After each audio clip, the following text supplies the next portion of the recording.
Day good mga ka-GT sa kaalam. Pagtapos po namin bumili ng kailangan sa business ni Major Number 1, Major Number 2, kami dumiretso sa Green Hills para may birinda ng konting o kabirasong konting-konting bagay. Ayan, lakad-lakad lang kami dyan. Likot-ikot lang.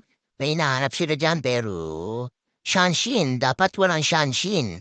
May Shanshin yung hinahanap nila. Kaya hindi nila sila bumili. Bumili na lang ng si Major number 2 na ang toong diyan. Kaya, nasa Green Hills po kami tapos after po namin magmekos-mekos diyan, ikot-ikot lang para palipas ng oras para iwas traffic. Ayan po yung binili ni Major number 2.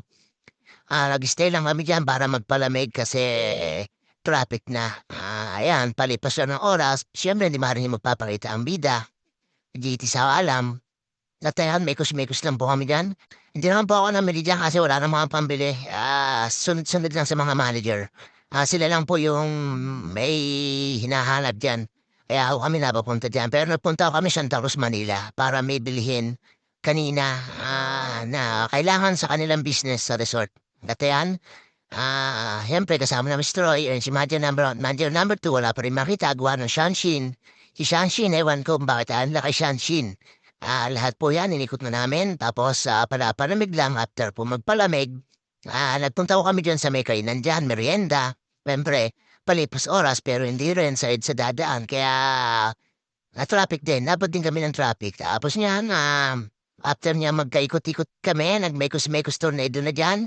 Nagkaisipan ng magmerienda at hinanap po namin yung meriendahan namin. Kaya, ayan, may binili lang po dyan. Tapos, pagkatapos po niyan, umikot na ako kami na nauna namin yung may pagmemoriandahan namin at nakita namin dyan yung Auntie Ans at saka si Gocham ba yun, yung milk tea. Ayan.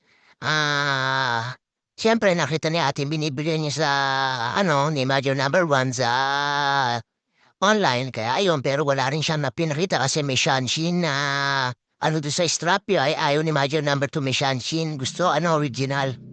Katapter po nun, siyempre, po. Hinanap na po namin yung malang yan sa may babaw sa Green Hills. Ayan, pumasok po kami dyan. Fountain po yan ng Green Hills na may kainan at ang minerienda ho namin yan ay Auntie Ann. Napakasarap pong Auntie Ann's. Tapos, yung sa akin po hininam ay yung siyempre, ayan po, order na po kami. At yan, magpapakita po ang JT sa wala. May bit-bit na pinamili ni Major number 2. At ayan po sinasabi ko sa inyo, sa gitna po yan sa Green Hills, yung Auntie Ann's na yan. Tapos doon po ako nagbili ng milk tea sa kabila. At ayan po, order lang po si Major number 1, Major number 2, mekos-mekos lang. Tapos ayun yung binili ko milk tea. Ayan po yung milk tea na nakugong chan. Ayan po, medyo masarap po, napasarap po ng gonjan na yan. At sabi ko po sa inyo, sa ikot-ikot lang kami dyan, mekos-mekos lang. Tapos niya, pagkatapos po namin magmerienda, uwi na kami dyan.